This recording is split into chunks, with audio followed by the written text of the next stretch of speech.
Selamat datang di tutorial SPSS. Kali ini saya akan mengenalkan kepada teman-teman sekalian tentang cakupan uji hipotesis dalam statistik.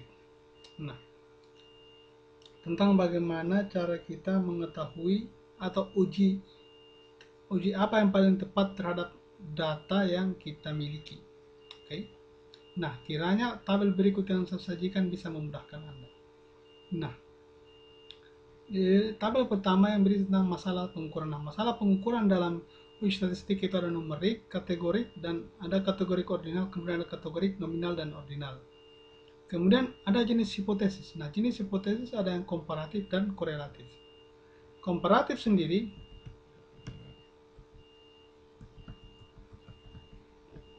terdiri dari kelompok yang ada yang berpasangan dan tidak berpasangan. Oke. Kelompok tidak berpasangan terdiri dari ada yang terdiri dari dua kelompok data, ada yang lebih dari dua kelompok data. Begitupun yang berpasangan, ada yang terdiri dari dua kelompok data dan ada yang lebih dari dua kelompok data. Oke. Nah, lantas apa yang kita lakukan jika data tidak berpasangan?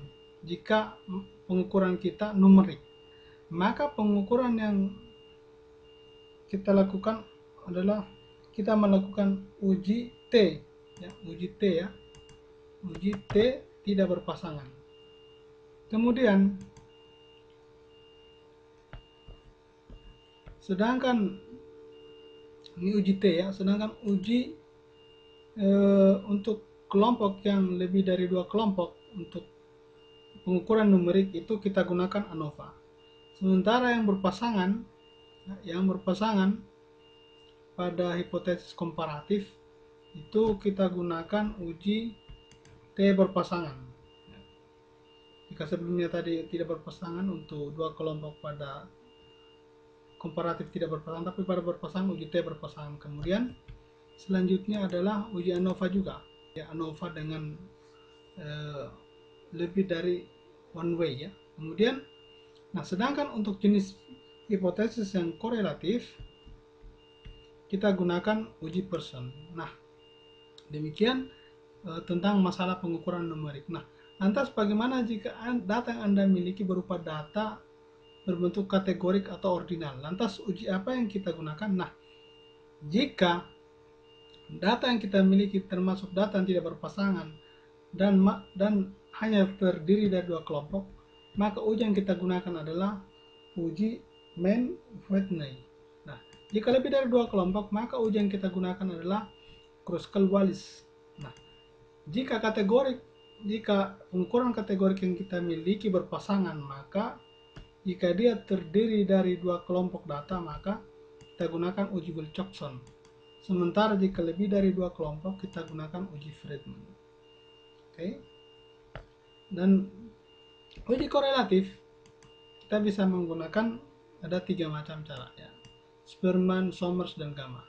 Oke, itu. Nah, saya kira untuk kedua ini sudah tuntas penjelasannya ya. Kemudian untuk kategori ordinal atau nominal. Oke. Jika dia tidak terkategori pada berpasangan atau tidak berpasangan ya. Bukan ya, oke, langsung saja. Nah, uji yang digunakan untuk prinsip tabel B kali K yaitu ada chi-square, Fisher, dan Kolmogorov-Smirnov. Sementara untuk uji hipotesis komparatif berpasangan ini ada banyak uji, yaitu pada McNemar, Cochrane, margin, homogeneity, Wilcoxon, Friedman ya, dengan prinsip kolom P kali K. Nah, sedangkan untuk jenis hipotesis korelatif dengan pengukuran kategorik ya, kita bisa menggunakan koefisien, kita bisa menggunakan ini ya, uji koefisien kontingensi lambda. Oke. Nah, jadi jelas ya, berpasangan tidak berpasangan kita bisa menggunakan